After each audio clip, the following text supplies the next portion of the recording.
Hey guys, welcome back. In this video, I will show you how I recreated Thanos using CC5, along with a few other necessary tools.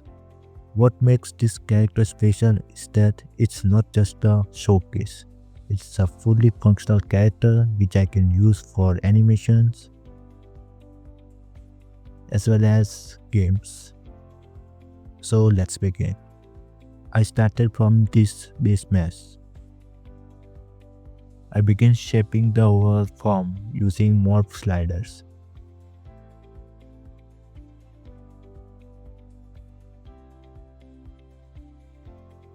Once I had the proportions close to my reference, I refined anatomical details using HD Morphs to add realistic definition and surface details.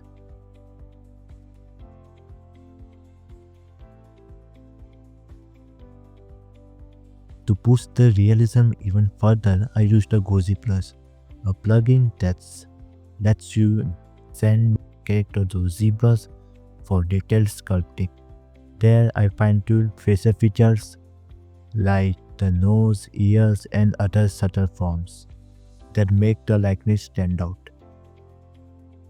Back in Character Creator 5, I applied realistic skin texture from Content Library.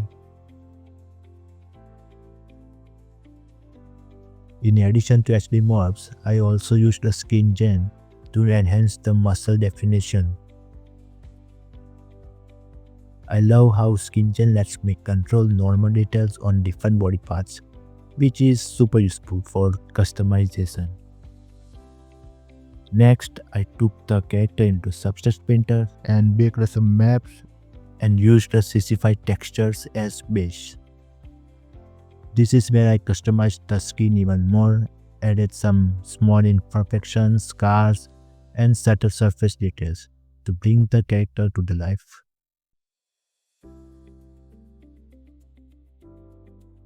Once my textures were ready, I brought them back into CC5 and updated the textures.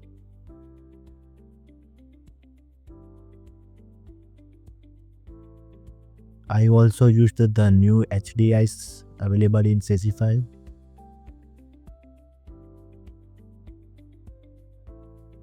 They have dynamic materials, so you can easily tweak the look and tone to match your character. After that, I sent the character back to ZBrush for a final pass of high frequency details.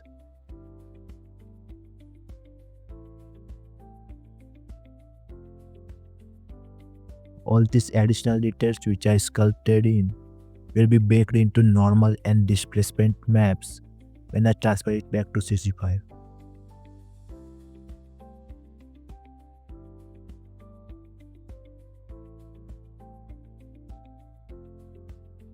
Here is something cool. CC5's bake subnormal feature. It captures all the high resolution details from your higher subdivision level and breaks them down so even lower subdivision meshes retain the sharp detail look. For clothing, I used a few assets from the content library, but you can also create custom clothes in Marvelous Designer or Blender and import them into CC5.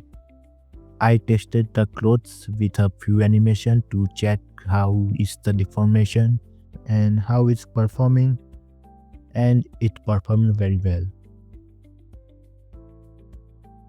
If you notice intersection between two overlapping meshes, there is a simple fix.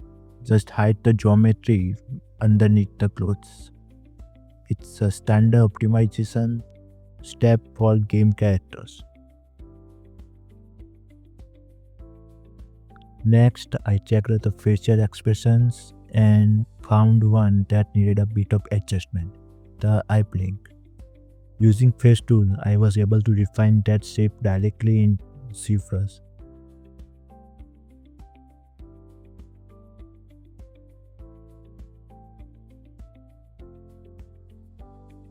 CC5 also provides polygroups, making it easier to isolate areas while sculpting.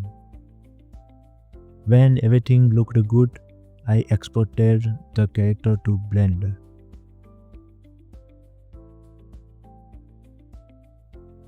With one click, the character imported perfectly. All the textures, rig and shape keys came through intact. Both face and body rigs worked smoothly right out of the box. I tested the face rig and body rig and it was working very well.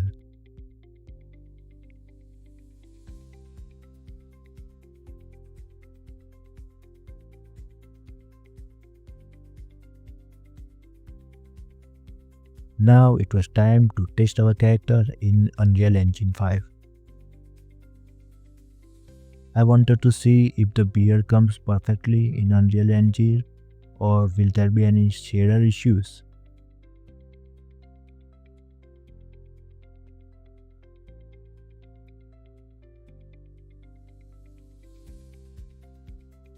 And as you can see, everything looks consistent. The shaders and textures are carried over perfectly.